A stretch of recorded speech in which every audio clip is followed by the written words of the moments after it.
皆さんこんにちは、ともりあらたです。最近なんかちょっと物忘れがあるなみたいなことありませんか？私はですね、YouTube やってて、あの成分なんだっけなとか、あれが増えてきているんですよ。なので今日はそんな脳の老化防止についてお話をしていきたいと思います。認知症ははじめ脳の老化気になる方はですね、ぜひ最後までご覧ください。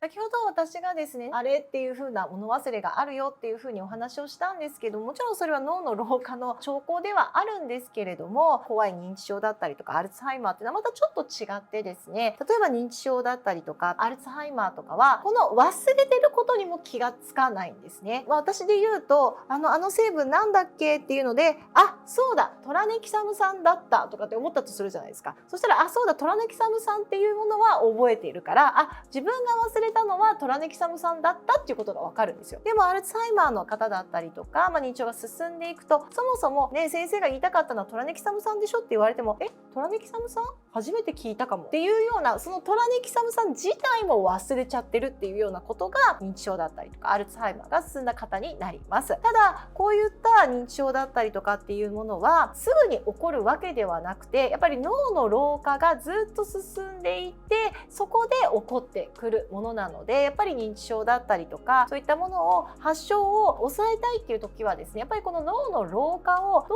ういうふうに抑えていくかっていうことが大切になってきます。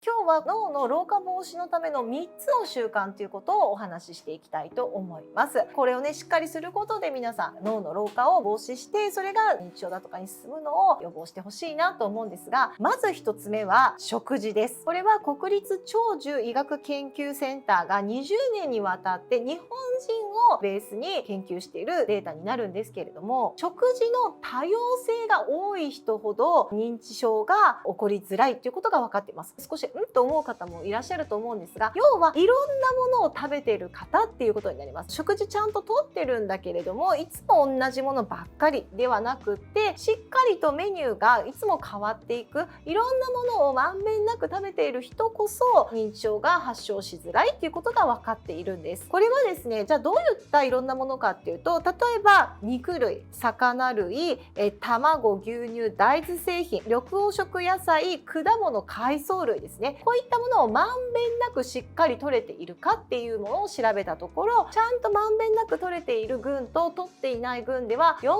近くもこの認知の低下のリスクっていうものが下げられるっていうことが分かってるんですよ。好きだからこといってお肉だけ食べるとか、好きだからって大豆だけ食べるではなくて、お肉もお魚も大豆製品も乳製品も、そしてお野菜も果物も海藻もしっかりまんべんなく食べるっていうことがポイントになってきます。あとは九州大学がやった大規模な調査でもですね、大豆製品だったり緑黄色野菜、あと乳製品をしっかり食べている群っていうのは認知症のリスクが低いということも分かっています。あとは東北大学の研究でもですね、魚類、野菜類、キノコ類、海藻類を食べている群が認知症が発症する率が抑えられるということが分かっているんですね。なのでまとめると、まんべんなくいろんなものを食べた方がいいということになります。昔から健康のためには栄養バランスの良い食事をとってくださいって言われて、本当だったらこれを食べれば認知症は予防できますっていうことが言えれば、動画的にもねバズるとは思うんですけども、それは決してなさそうです。当たり前ですけど、昔から言われているようにバランスいい食事をとるっていう食習慣が認知症の予防にはなりそうなので、食事一つだけに偏る、そうじゃなくってバランスのいい食事をとるっていうことが第一になります。バランスのいい食事をとるっていうことを大前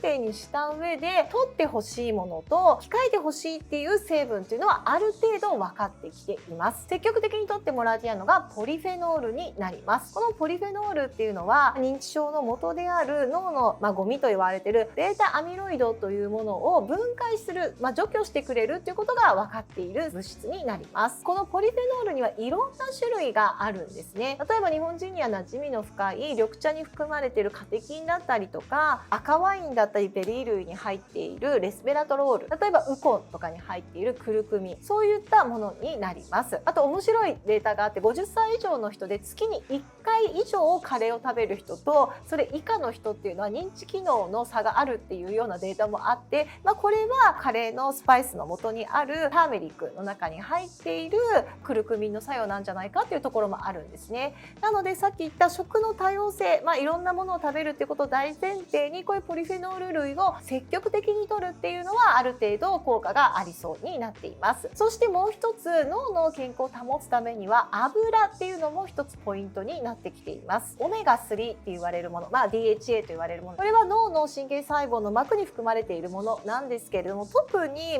記憶だとかを司る海馬に多くあるというふうに言われているので、 DHA を取ることによって海馬の神経細胞の変性を防ぐことができて、記憶を定着できるんじゃないかというふうに言われていますし、この DHA 自体がですね、体の炎症を抑えるっていうところにもなりますので、そういった意味でも DHA、オメガ3系は積極的に取った方がいいというふうには言われています。それとは別にですね、牛肉や豚肉の脂だったりとか、あと揚げ物とかに多い不飽脂肪酸の中のトランス脂肪酸っていうものがあるんですけれども、血中のトランス脂肪酸の濃度が高い人っていうのは認知機能が低下しやすいというデータもあるので、同じ油でもやっぱりそういったトランス脂肪酸が多いような、加工食品だったりとか脂身っていうものは控えた方がいいっていうことも分かっています。なのでさっきから何回も言うように、トランス脂肪酸が怖いよって言ったから牛肉とかね、豚肉を食べないではなくて、脂身をね少なくするっていうところが大切で、バランスいい食事をとったところでポリフェノール類をしっかりとって DHA とかが入っているようなオメガ3系をしっかりとるということが、食事においてはとても大切になってきます。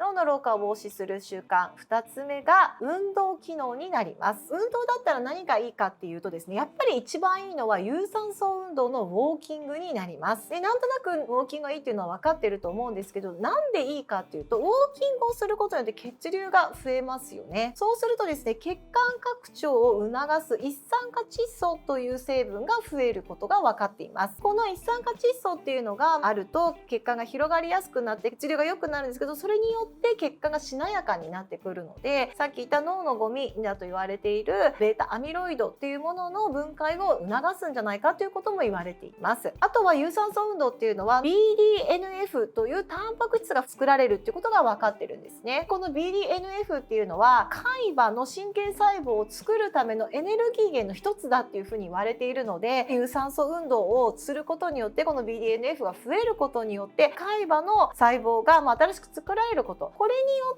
って物忘れだったりとかっていうことが抑えられるんじゃないかっていうことになります。運動をしながら、ウォーキングをしながら、会話をしたりとか足し算をしたりとか、そういったことをしながら運動するってことはめちゃめちゃ大切なので、運動といっても例えば筋トレとか激しい運動をするというよりは、血流を促すようなウォーキングっていうのが一番いいんじゃないかなというふうに言われています。